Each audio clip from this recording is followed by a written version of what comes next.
цел да се следи динамиката на имплементација на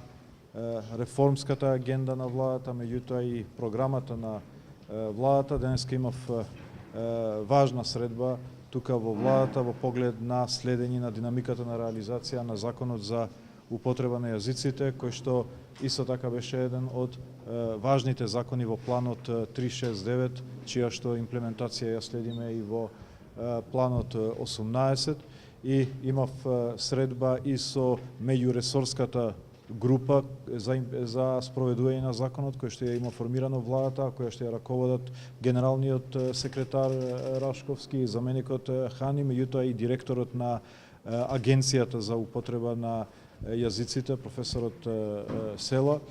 Разговаравме за текот, за предизвиците, за подготвеноста на институциите и владата за употреба на обврските кои што произлегуваат од законот. Задоволство беше да се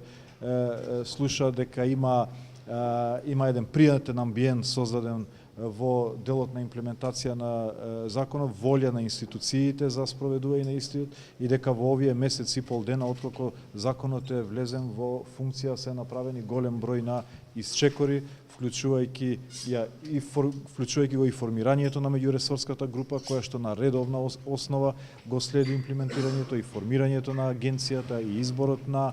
директорот. Меѓутоа, еве и тука можам да навестам дека да информирам дека владата донесе одлука и за утврдување на простории на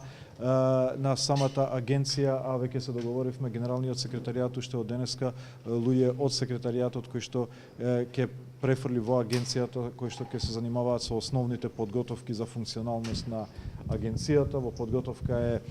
исто така законот за формирање на инспекторатот. Некои институции веќе работат со полна пареја согласно новиот закон. Еве можам да кажам, да го земам примерот на секретаријатот за европски прашања, каде што не само делот на одбележувањето на институцијата, меѓутоа и целокупната документација која што произлегува од СЕП е во духот на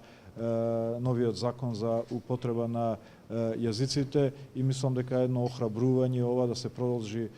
понатаму во имплементација на обврските, бидејќи очигледно и уште првите месеци од законот покажуваа дека овој закон само зближува, овој закон само ја создава внатрешната кохезија меѓу етничките заедници, ја